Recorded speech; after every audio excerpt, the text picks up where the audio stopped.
Muy buenas tardes, amigos del mundo, Jagat Bantu. Les habla como siempre Goura Prenswami, grabando directamente de Sudamérica, Lima, Perú, desde mi tienda Casa Sándalo, que es una expansión del Sri Sangha, se llama Goura Mandir, centro piloto para educación y formación de la conciencia.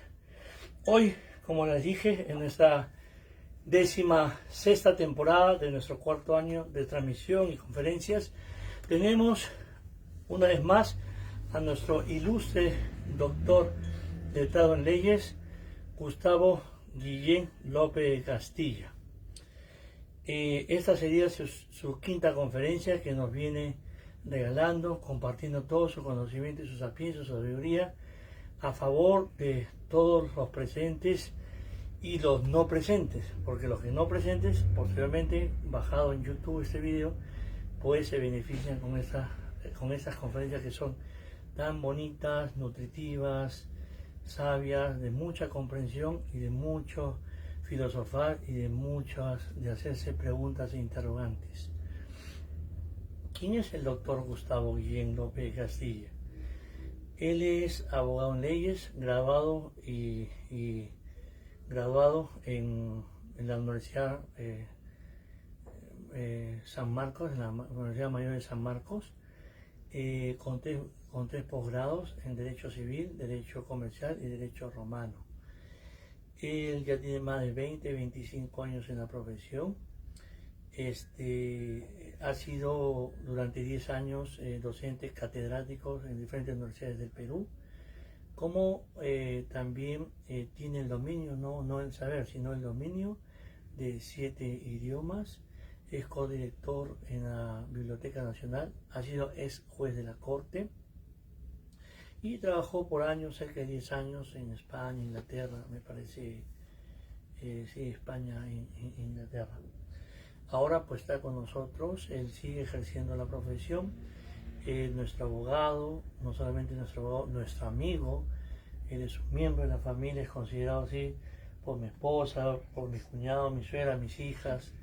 Y ese es el cariño y el respeto y el honor que le tenemos. Muchas veces, o de repente 2 veces, ha pasado el Día de la Madre en casa, ha estado en la casa de mi suegra. Hemos tenido muchos encuentros bonitos, tanto en su casa como en nuestra casa, en lugares arbitrarios, en restaurantes bonitos que hemos sabido compartir un domingo familiar o un día del Padre especial. Es la manera como nos relacionamos, no solamente el trabajo de ambos, de nuestras profesiones, sino que nos relacionamos en el concepto humano, en el factor humano, que eso es lo que finalmente más queda y eso es lo que enriquece una relación. Antes de darle la palabra al doctor, pues nosotros siempre invocamos unos mantras para conectar el alma que en esencia somos con la superalma, con nuestro creador, ¿no? Conectar la creación con el creador. Y a su vez estos mismos mantras ya analizados, porque el occidente tiene a su manera de analizar todo. Cuando llegaron los últimos colonos a la India, que fueron los ingleses, a saber, ellos veían pues que los hindúes, al margen de echar a sus muertos al río Ganges para purificar sus cuerpos, al margen de ellos hacían muchas oraciones, muchos ritos. Pero no solamente ellos, sino veían también que el agua del Ganges la tomaban. Entonces decían, pero estos son unos salvajes. Están cremando sus muertos ahí, están tirándolos, hacen diferentes ceremonias donde tiran mucho carbón, muchos maderos, muchas mechitas estas como de alcanfor, de algodón, y vemos tanta contaminación.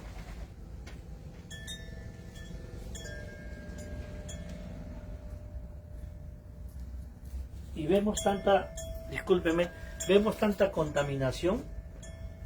¿Qué les pasa? Y encima vemos que están tomando agua. Entonces le dijeron a los hindúes, ¿por qué hacen eso? Y los hindúes le dieron toda una explicación espiritual, filosófica, más de creencia, más de fe. Entonces yo digo, no, como todo inglés, como todo occidental, ¿qué hicieron? Llevaron una muestra del agua del Ganges a su laboratorio.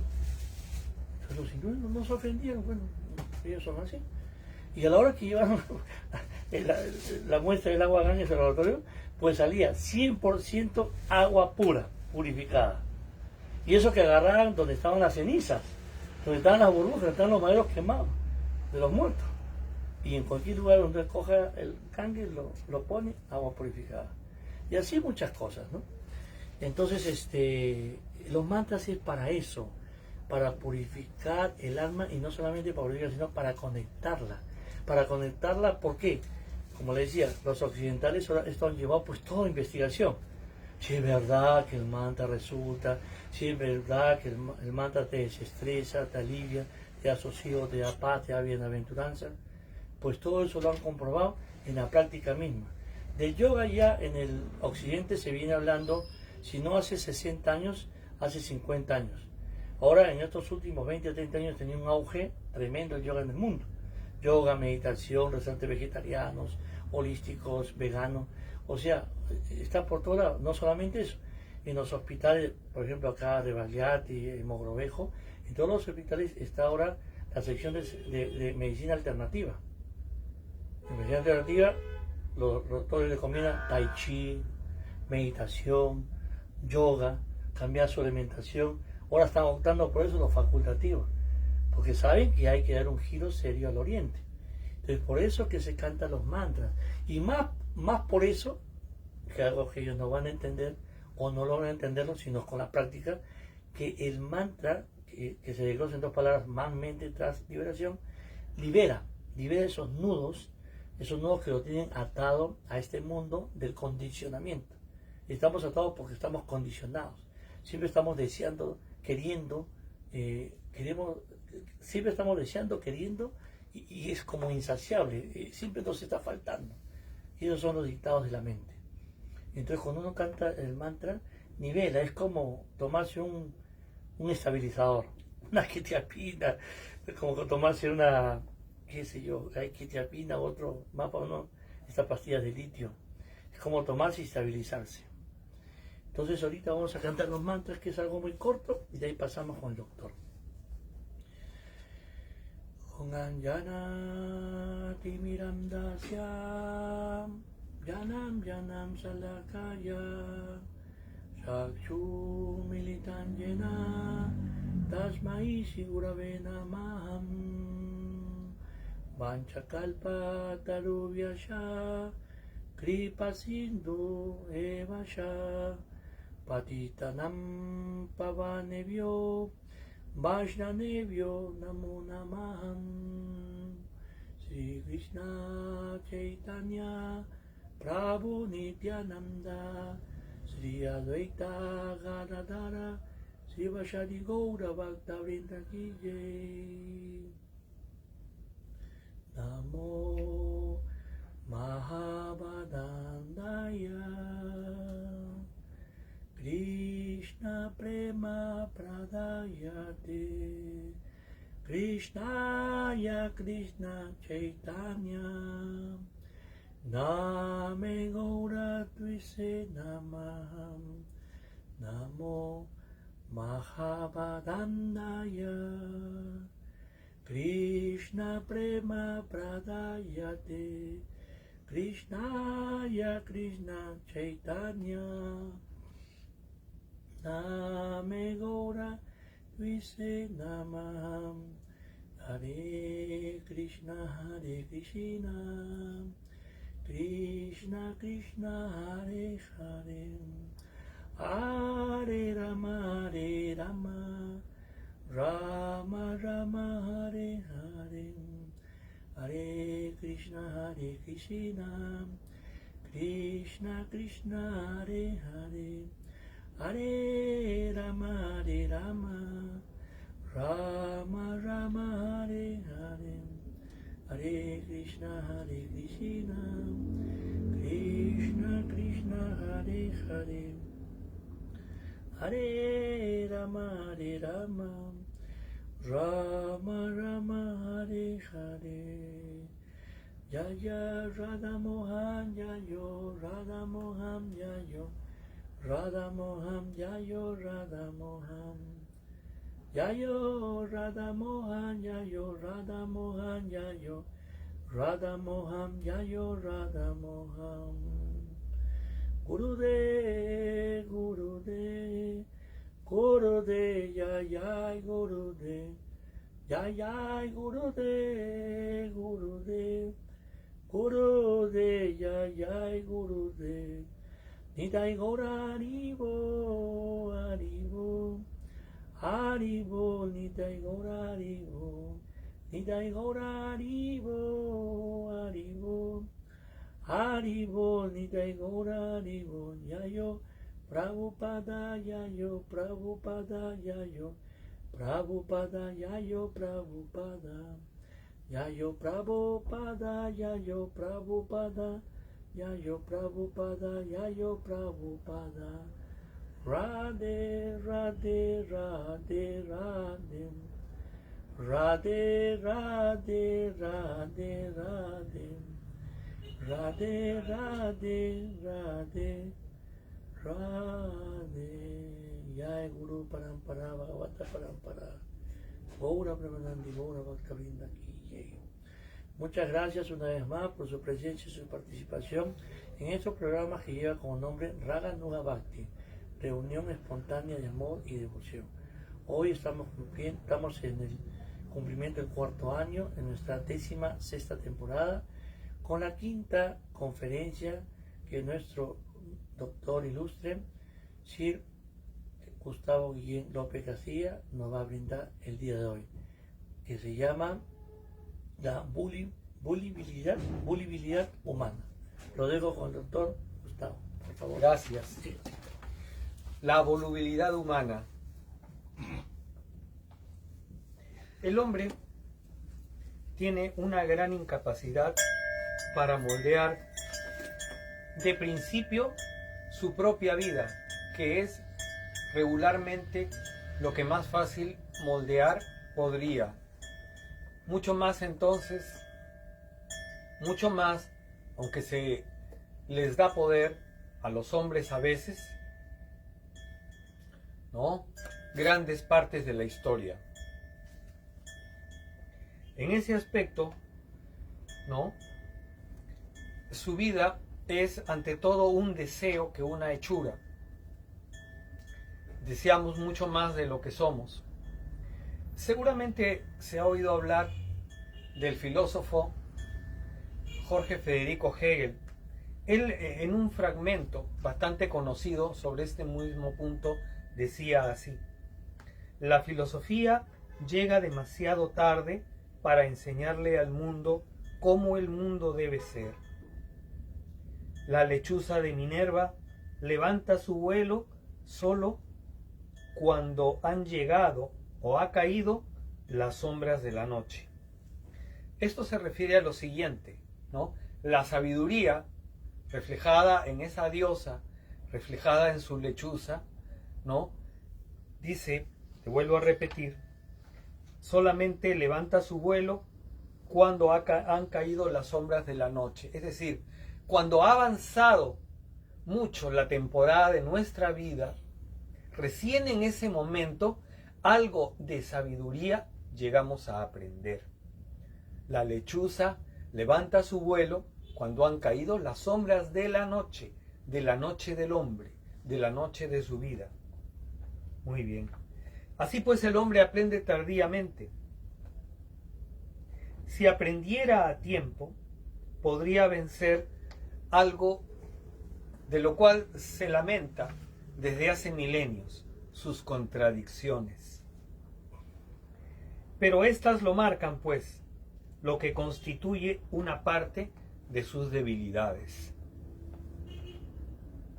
No obstante lo dicho, se sostiene que la historia es acumulativa, pero acumulación no significa necesariamente aleccionarnos de todo el pasado, porque como el recuerdo en el hombre es solamente una posibilidad excepcional o una condición o carácter excepcional de su memoria, ¿no? Nuestro conocimiento del pasado también es fragmentario.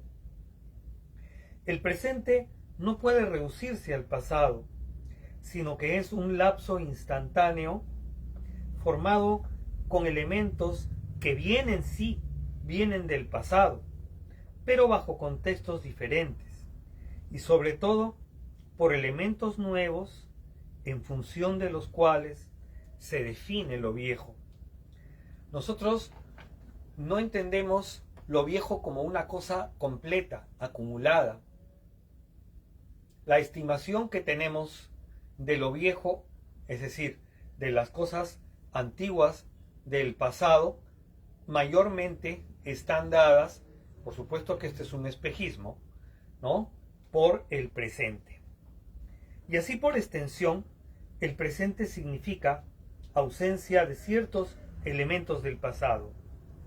Partir del pasado significa, pues, partir de los elementos cuya historia requerimos para fijar lo siguiente. En primer lugar, su génesis, su origen. En segundo lugar, la causa de su reproducción, o sea, de que éste se continúe y se acumule. Y sus tendencias concretas, definitorias del futuro, que es lo poco que podemos prevenir, lo poco que podemos predecir. El pasado, para poder prevalecer entonces entre nosotros, ¿no?, debe ser un pasado útil. No todo el pasado en ese sentido puede ser venerable, porque de lo contrario nada habríamos aprendido y no podríamos haber mejorado. A propósito de ello, tratemos de advertir que nada ocurre de la noche a la mañana, por lo que no es posible explicar el pasado solamente por el futuro. Aunque no se puede explicar el pasado solamente por el futuro, hay que asumir el riesgo de hacerlo hasta un punto dado. ¿Para qué? Para no cometer el error de caer en los términos opuestos. Explicar o prevenir el futuro por el pasado, pues nuestro análisis fragmentaría en nuestra mente, en nuestra tradición, el proceso en unidades históricas autosuficientes. Si logramos un recto análisis, encontraríamos con este sustento percibir una idea que a veces reducida a una sola expresión, ¿no?, recorre más o menos desde el siglo XIX en el occidente nuestra mente. La idea de evolución, la idea de que el hombre evoluciona. La extensión desmedida del término evolución a todas las cosas fuera del campo biológico, en realidad ha tergiversado, ha desnaturalizado nuestra manera de ver las cosas. La palabra evolución nosotros debemos referirla exclusivamente al campo de la biología. No podemos extenderla, como a veces se hace, al campo de la sociedad, al campo de la economía. Entonces, si no podemos extenderla, decía, al campo de lo social, o de la economía, o de lo demás, como aún se hace, debemos reducirla. ¿Reducirla a qué? Al paso y a los cambios de la biología. Y por otro lado, no solamente sobre la adaptación fisiológica, sino específicamente sobre la aptitud reproductiva. Voy a dar un ejemplo de esto, pero ya estoy partiendo de la idea de que la palabra evolución debe reducirse al campo de la biología. Voy a dar una idea, ¿ya?, de que la evolución biológica debe referirse bien al campo de la fisiología y también al campo de la aptitud reproductiva. Siempre, de todas maneras, con sus pequeñas excepciones. Siempre con un estudio y un juicio centrado. Vamos a imaginarnos lo siguiente, ¿no? Una persona en el campo reproductivo. Una persona puede no gozar de buena salud, pero eso no tiene por qué impedirle tener muchos hijos. ¿Qué quiere decir? ¿No? Que el ser humano puede tener una adaptación en sentido múltiple y no de carácter mecánico. No por el hecho de que yo llegue a tener buena salud o mala, necesariamente voy a tener o no tener hijos, digamos, porque de lo contrario se entendería mecánicamente que el que no tiene buena salud no podría tener hijos, por ejemplo, ¿no? Y decía también la adaptación fisiológica, que consiste principalmente en el marco de la evolución biológica, ¿no?, a transferir los caracteres, como los rasgos corporales. Y esto se puede ver tanto en los casos de los mellizos como en los casos de los gemelos. Pero en esos casos inclusive no hay una adaptación fisiológica tan perfecta que puedan resultar mellizos o gemelos total y completamente iguales en todos los campos. Ustedes podrán encontrar en su vida práctica, ¿no?, que un gemelo puede estar dedicado al comercio y el otro a la industria, o uno a la industria y otro a tener una profesión. Entonces no hay un traspase perfecto desde el punto de vista fisiológico de todos los caracteres. En nuestra debilidad, y ya volviendo a este aspecto de la volubilidad, ¿no?, en nuestra debilidad es que nos guiamos, debido a ella, es que nos guiamos como medio de resistencia por la causalidad.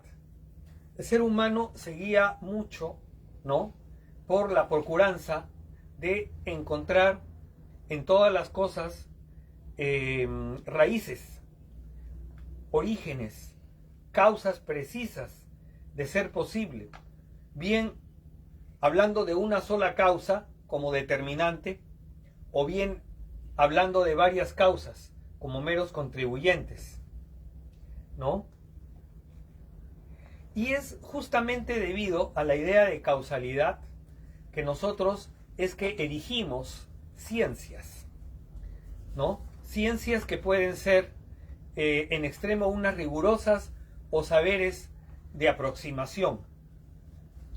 Muy bien, cuyo carácter general es, ¿no?, la formulación de hipótesis que sean confirmables, que sean refutables o que tengan ambos caracteres, confirmables y refutables al mismo tiempo. Una concepción de ciencia bastante común, ¿no?, es la que nos dice, ¿no?, que ellas deben ser, ¿no?, desde un punto concreto, exactas, materialmente inobjetables, ¿no?, y también tener un fundamento empírico. En algunos casos, porque la lógica y la matemática no tienen un fundamento cercano, próximo, de carácter empírico, sino que lo tienen desde un punto de vista lejano y divergente. Pero en realidad sería mejor que este concepto de ciencia, otro, que yo me permito dar, ¿no? Sería mejor que si aceptamos la causalidad, ¿no?, como elemento de resistencia que nos permite fundar una ciencia, ¿no?, y esto especialmente en las ciencias naturales, ¿no?, podamos también consentir que en las cosas que ostentan regularidades, que a veces llamamos leyes, ¿no?, pueda también regir algo de la suerte, llamémosla así, más precisamente el azar. Es decir, podamos sostener la causalidad por un lado, pero sin dejar de lado, especialmente en ciencias naturales y sociales, el azar. Aparentemente me estoy alejando del objeto del título, pero yo voy a volver a él. Esto es solamente una digresión. Bien, voy a hablar de ese azar. ¿Por qué? Porque considero que ese viene a ser un elemento de contrapeso a la causalidad en las ciencias y que demuestra la imperfección de nuestro pensamiento. Voy a dar un ejemplo en un ámbito ya conocido, ¿no? Por personas de mucha más cultura que quien le habla, en el ámbito de la física, de la mecánica cuántica. Pero no voy a emplear términos de matemática, voy a emplear términos que sean lo más sencillos posibles, ¿no? Voy a hablar entonces de la mecánica cuántica y cómo se produce el azar en ella, ¿no? En la mecánica cuántica, ¿no? La causalidad, decía, existe, sí, pero tiene alcances limitados. ¿Como en qué casos, por ejemplo? En los casos de la saturación, ¿no? De electrones y en el papel de otros fenómenos inesperados. Como ven, estoy tratando de limitar, ¿no? A ejemplos de suficiencia que no revistan complejidad lo que les estoy diciendo. Existe entonces el azar, inclusive en las ciencias naturales. No puede ser negado. Quiere decir entonces que las ciencias no pueden estar solamente teniendo como raíz, ¿no? La causalidad. También tienen que reconocer la existencia del azar. Muy bien. Por ese mismo motivo, por la relación complicada y variada entre la causalidad y el azar, ¿no? La verdad entonces es siempre una verdad de difícil contrastación. Y la verdad no se moldea, ¿no? Por el número de los opinantes. La verdad se moldea, ¿ya? Por la calidad de la información. Incluso en el ámbito de las llamadas ciencias exactas, ¿no? La exactitud, si bien es cierto es la regla general, tiene sus excepciones. Es muy fácil ejemplificar en ciencias exactas diciendo que 2 más 2 es 4. Pero ahí me gustaría saber cuál es exactamente la raíz de 2, que todavía nadie conoce. ¿Por qué? Porque tiene un sinnúmero, ¿no? De unidades a partir del punto. Lo mismo el valor de pi en tratándose del círculo y la circunferencia. No tenemos exactamente, no obstante que las matemáticas son tildadas como exactas, ¿no?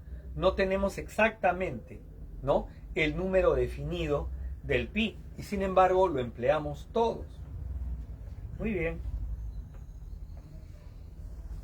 Decía que la verdad no se puede moldear por el número de opinantes. La verdad se moldea, ¿ya? Por la calidad y su grado, ¿no? Respecto de la información que se nos alcanza. Sobre ese particular, yo quiero recordar acá lo siguiente, ¿no? Hace muchos años, más precisamente en el siglo XVIII, el marqués de Condorcet, que es más conocido como filósofo liberal, ¿no? Sostuvo un teorema o paradoja, ¿ya? La llamada paradoja de Condorcet, que decía lo siguiente, ¿no? Mientras mayor es el número de miembros de un jurado que tiene que arrojar un veredicto, ¿no? Más posibilidades de que la verdad sea habida y que ésta se plasme en un veredicto. Pero eso es falso, porque ello supondría, ¿no? Que todos los miembros del jurado piensan igual, o por lo menos que la mayoría pensara igual. ¿Qué tiene que ver eso con la calidad de información que se les alcanza? ¿No? Con que le digan a ese jurado, le den unas versiones de los hechos consistentes en A y que su parte contraria pueda dar versiones consistentes con B. No es eso lo que importa. Lo que importa es la calidad informativa. Entonces no debemos confundir la calidad con la cantidad, como si la cantidad pudiera proveer la calidad misma. No, es la mente humana, la mente en contraste, la mente con sus contradicciones, que tiene que empeñarse por la realidad y no el número de personas. Por eso la opinación múltiple no conduce necesariamente a la verdad. Al menos nunca se ha probado esto. Y la paradoja de Condorcet sigue siendo discutida todavía. Dicho sea esto, ¿cuáles son nuestras perspectivas? Podemos superar las humanas contradicciones como para poder llegar a vencer la volubilidad humana. En realidad, parece que no podemos mejorar demasiado. Podemos mejorar, pero no en el grado que quisiéramos, semejante al conocimiento que nos llevase a la verdad como finalidad, o como entidad absoluta, o como categoría determinada. Parece entonces que no podemos mejorar demasiado, pero tampoco podemos desarraigar el concepto de que requerimos siempre un valor por delante antes de entrar a discutir o procurar establecer, ¿no?, la raíz de las contradicciones humanas.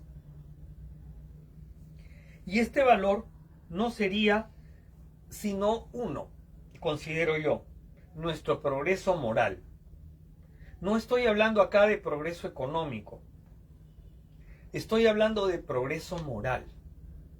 Si el hombre no se alecciona oportunamente, si no alcanza la prudencia mínima, ¿no?, es muy difícil a su vez que pueda alcanzar su progreso moral. O sea, el mejorar en una línea, ¿en cuál? En la línea del hacer el bien, en la línea de su bondad, en la línea de su misericordia. Esas son las líneas del progreso moral. Ya no podemos hablar de la palabra progreso como se hablaba desde fines del siglo XVII o del siglo XVIII, en el curso del siglo XVIII y XIX en Occidente, en el sentido de que escalarmente todas las sociedades y los hombres estamos destinados a progresar. Lamentablemente, ¿no?, los vaivenes de la historia, sus desigualdades profundas, ¿no?, los dislates que se han cometido, los disparates que la falta de prevención vienen a ser, ¿no?, los pasos de algún destino nuestro, pues esos no se demuestran vigorosos, no se demuestran auténticos como para poder aducir, ¿no?, que necesariamente van a ser recorridos en forma determinante o fatal. Lo que tenemos que hacer es luchar por nosotros mismos en nuestro progreso moral. O sea, nuestra mejora moral debe ser nuestro progreso, pero ese es el ideal verdadero que sí podríamos alcanzar, no obstante las desigualdades, no obstante las dificultades. Bien aleccionados, no solo por nuestra experiencia personal dentro de un marco de referencia propio, sino dentro del conocimiento social. No hay hombre que se pueda formar en forma individual. Y no hay progreso moral si ese hombre no se forma en una sociedad y no puede contribuir a su mejora. La indiferencia es casi un delito moral. Y así pues el progreso moral debe ser superior al progreso material o la idea del progreso material, ya que a diferencia en todo caso del progreso material, ¿no?, que por caminos errados nos ha llevado a desafiar a la naturaleza, por ejemplo, ¿no?, con las consecuencias que ya nosotros vemos,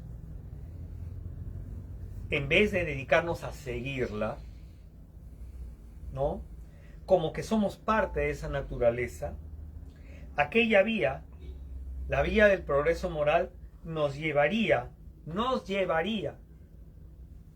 a un orden humano mejor, ¿no?, en el externo y con nosotros mismos. Consideramos que es el único.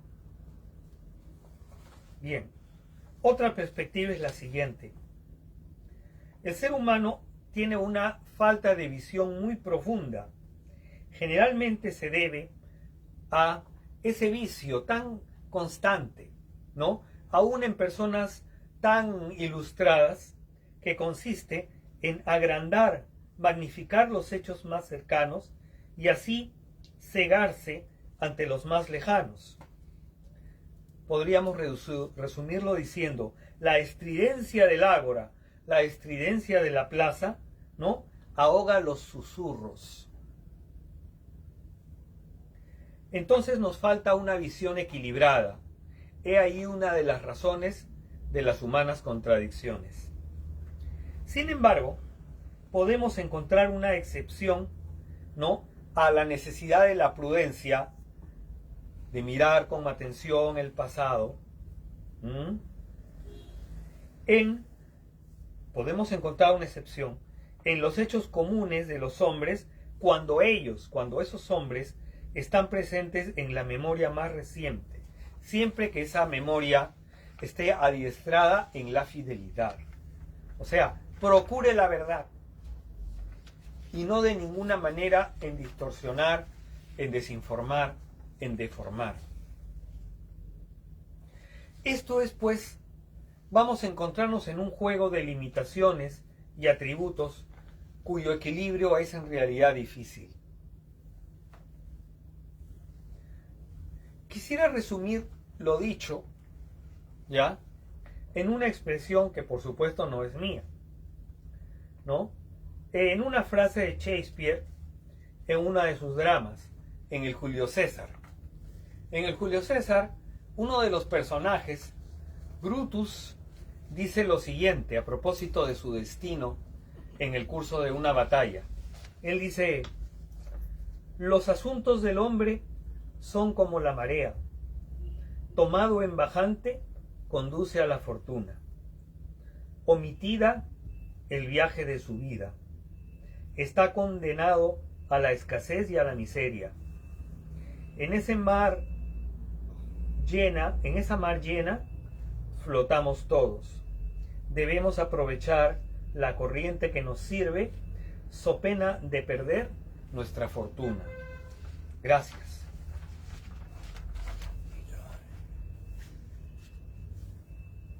Gracias una vez más a todos ustedes por su atención, su participación, su asistencia, y en especial a nuestro expositor que nos ha dado su quinta conferencia.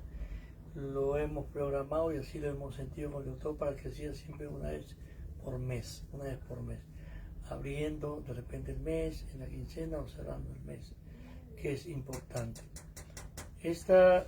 Un segundito.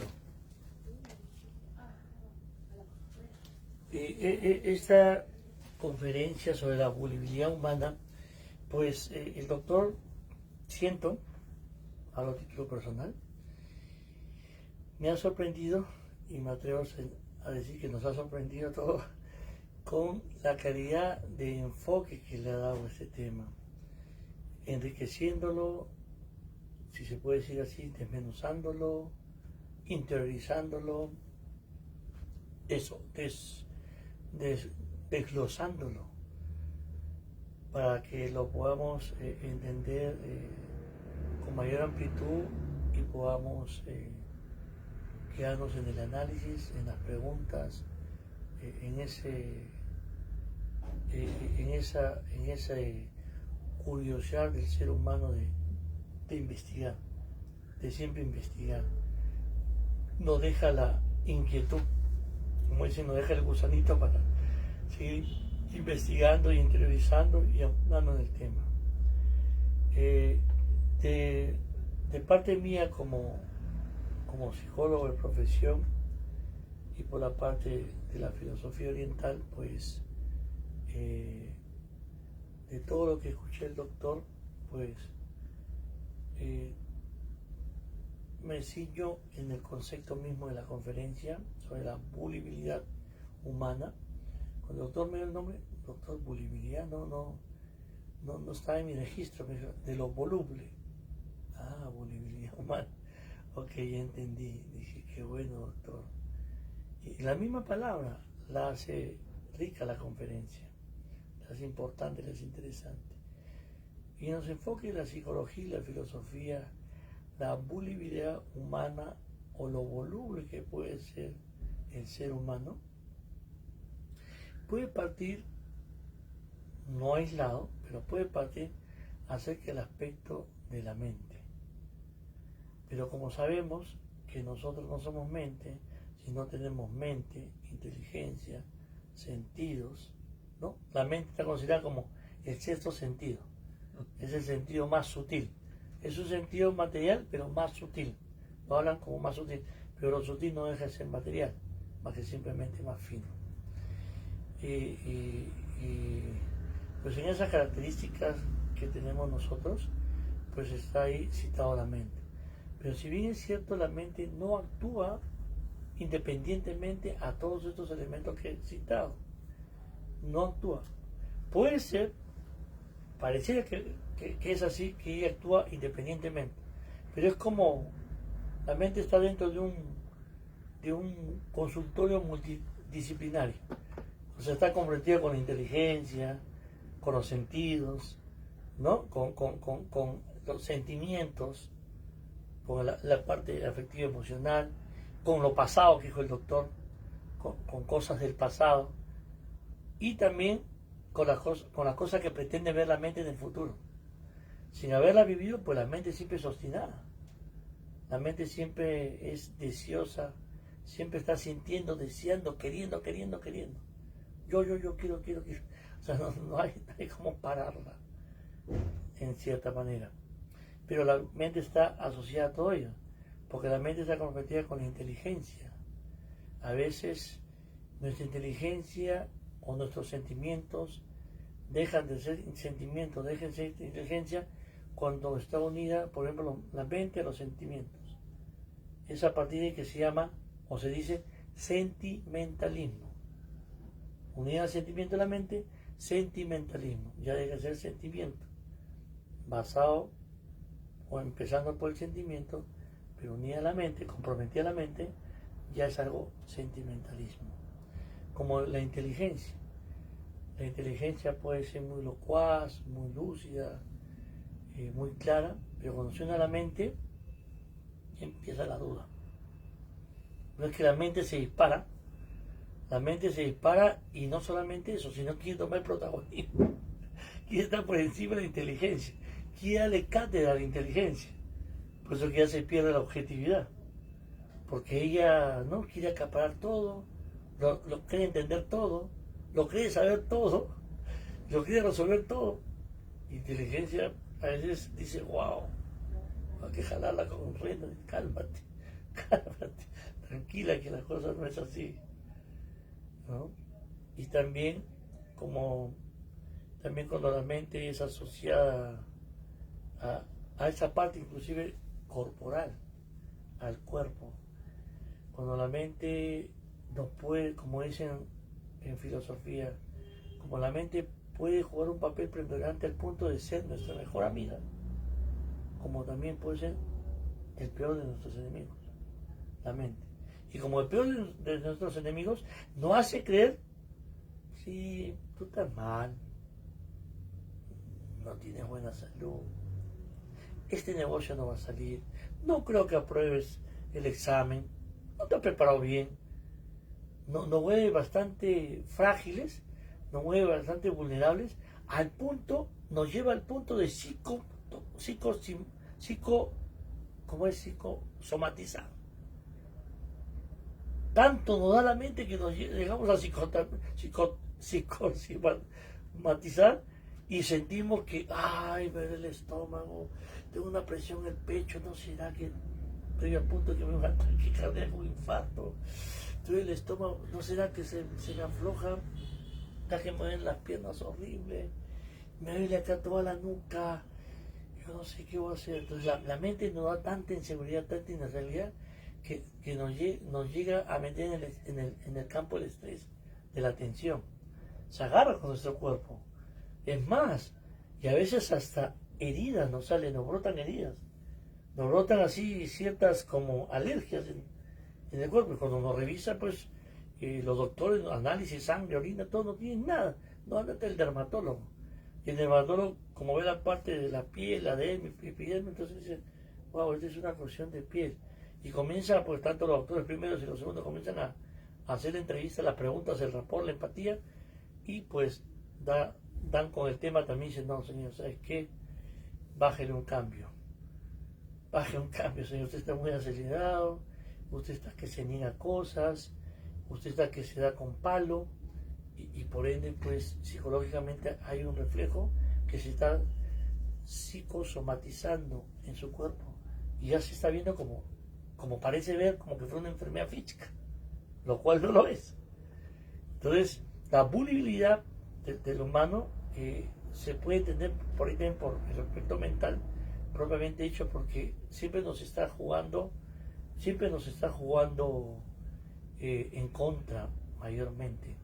Y como dice el doctor, tenemos que aceptar o observar el tema de las contradicciones, ¿no? Y eso también está pegado a la mente.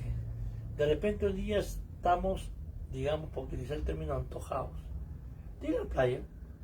El día está lindo, es soleado, y se vuelve para la playa, pues. Y de repente la mente se mete. Dice, ¿tú crees que conviene ir a la playa? ¿Cuánto te va a costar ir a la playa? ¿Quieres ir al sur, acá a Costa Verde? Y si vas a la Costa Verde y de repente no puedes ni bajar por el tráfico que hay, y de repente la playa está llena, hay mucha gente, y de repente el mar está todo enfermo, está todo sucio. Y si vas al sur, toma en cuenta que es muy lejos, vas a pagar peaje. Y al regreso, si es que vas con carro particular o carro así contratado, pues te va a salir un dinero. Más vas a tener que almorzar por ahí, y por allá la comida es cara. Y te comienzas a contradecir todo lo que tú querías y ay, mejor no voy. Pero parece que tú has escogido ir y parece que tú has decidido no ir. Pero es la mente que se mete en el medio y te vuelve vulnerable, te vuelve frágil, te da la contradicción de eso. Entonces tú tienes que investigar, tienes que estar siempre atento a ello. Como hay muchos pensamientos en la India, y uno de ellos es que la mente es considerada chanchalán. Así es, tiene el nombre de chanchalán. Chanchalán quiere decir que la mente es muy loca, no se puede alinear, no se puede educar. La única manera de educar, alinear y reeducar a la mente o manejarla es con los mantras. Es con los mantras, con la interiorización de la meditación, con la buena alimentación, pues todo es todo un conjunto de cosas que lleva a uno a controlar la mente para que esta mente no sea voluble de lo que ya es por naturaleza y nos hace en sí mismo seres volubles. A veces tomamos como esencia nuestra palabra y damos nuestra palabra, y así van a hacer las cosas. Ahí voy a estar, este es mi trabajo que me compete para unir el trabajo en grupo, y esto lo hago yo. Y de repente damos nuestra palabra y nuestra palabra se ve contradecida, que en la práctica no estamos cumpliendo a un 100%, sin que nadie haya pedido perfección, simplemente no cumplimos el 100%. Y los resultados no salen como las matemáticas, ¿no? Muchas veces no salen como las matemáticas, como muchas veces se espera que salgan. Pero hay una cosa más que dice la filosofía, que hay que partir de este concepto. El mundo en sí anda en movimiento. La Tierra siempre está rotando, anda en movimiento. Y por estar en movimiento siempre es inestable, pero a su vez dinámica. Entonces, eso mismo, como nosotros estamos viviendo de este mundo, también algo de ello pasa en nuestro interior, en nuestra psiquis. Como por estar constituido con el 70% de agua, ese organismo, cuando vienen las mareas altas o cuando sale la luna, se levantan las mareas y así mismo la constitución de agua, que es el 70% de tu organismo, se mueve. Por eso que dice, hoy estás lunático. Estás irascible, estás sensible, ¿no? Es porque al ver la luna llena, pues el agua se mueve, las mareas crecen, se agitan y el agua cae en el cuerpo, por ende también se agita y compromete la mente. Entonces, partiendo de esa premisa que el mundo en sí está rotando y a su vez dinámico, nos hace meternos en esas olas del movimiento, pero a su vez del dinamismo. Ahora, el arte es cómo puedes abanicar las cosas. Como dicen, si tú llegas a prender una mechita, no de fuego, llegas a prender. Si tienes el arte de abanicar suavemente, puedes avivar esa mechita que has podido prenderla y se puede hacer un gran fuego. Pero si no tienes esa habilidad, de repente con el mismo abanicar la puedes apagar. O sea, hay dos cosas, ¿no? O puedes avivarla o puedes apagarla. Eso que te costó prender. Entonces lo que trato de decir, que la mente, así como la vida, es todo un arte. Finalmente es todo un arte. Vivir la vida es un arte. Estar vivos en sí mismo, estar agradecidos, pero partiendo de ahí ya es un arte cómo la vamos viviendo. Pues podemos cometer 1000 errores mañana, tarde y noche. Todos los días en nuestra vida podemos cometer errores. Pero nuestra conciencia nos dice, no es así. Así como podemos cometer errores, podemos cometer muchos aciertos. Y de eso se trata, de ser más asertivos, ¿no? Con el progreso moral. Con el progreso moral. Ahí está la cápite. Con el progreso moral, que es la conciencia. Lo que te hace decirte a ti mismo, anda, como dicen los colombianos, anda por la derecha. Haz las cosas bien. Siempre, y eso es bueno, tener ese progreso moral, eso que está ahí como el rum, que te da vuelta, porque es bueno, es saludable, es importante y es vital. Si no, nos desbocamos. Si no, nos vamos a la deriva, o sea, no tenemos norte.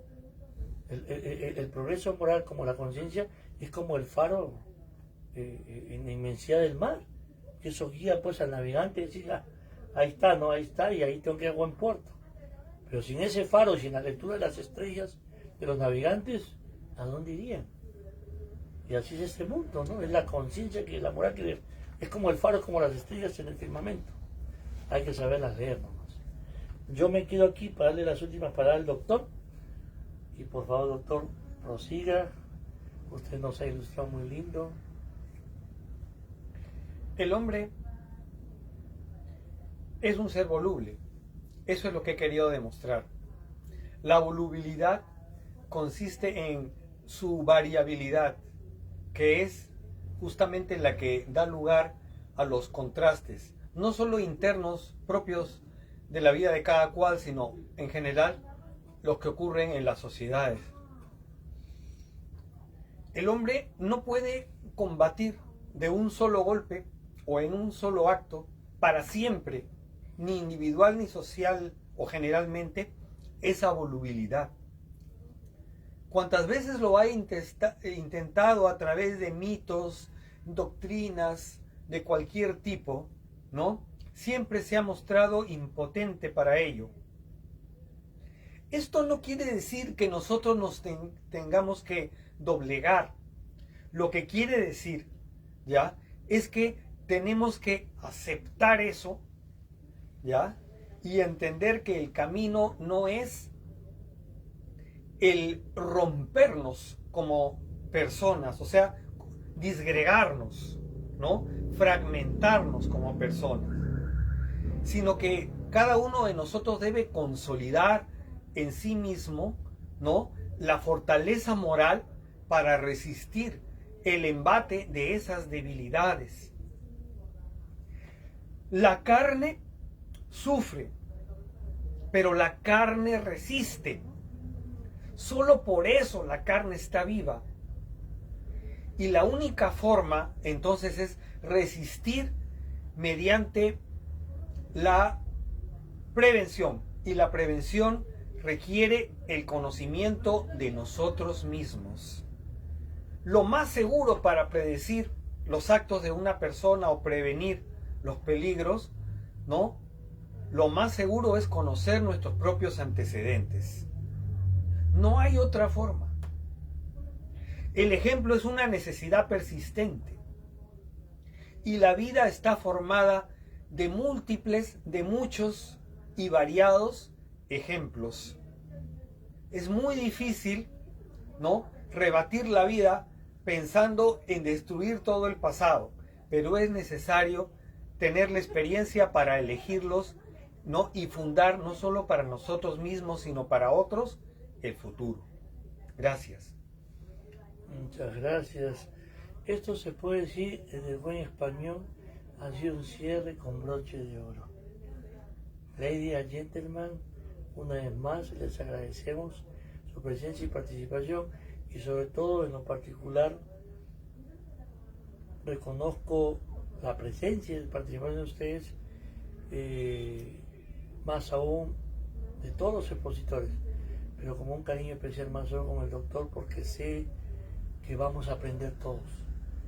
Sé que él va a prender ese candil y nos va a dar, nos va a iluminar el camino, nos va a ayudar a pisar de la mejor manera, porque este mundo es como un campo minado. Entonces, si actuamos, como dice el doctor, con conciencia, con una elevada moral, si tomamos en cuenta el antepasado que te marca, pero no te condena, porque puedes cambiar, y en el futuro no hay que coquetear mucho, sino vivir el de ahora, sabiendo que vamos a ir corrigiendo sobre la marcha día tras día, hasta el último día que estemos en el mundo. Vamos a estar siempre corrigiéndonos, siempre enderezándonos, siempre tratando de estar en la línea, pero no dejamos de pensar que siempre vamos a estar moviéndonos en esa vulnerabilidad humana, ¿no?, que es bien humana, ¿no? Entonces, les agradezco mucho que hayan podido participar de esta excelente conferencia en el ilustre doctor. Muchas gracias por todo. Muy buenas tardes.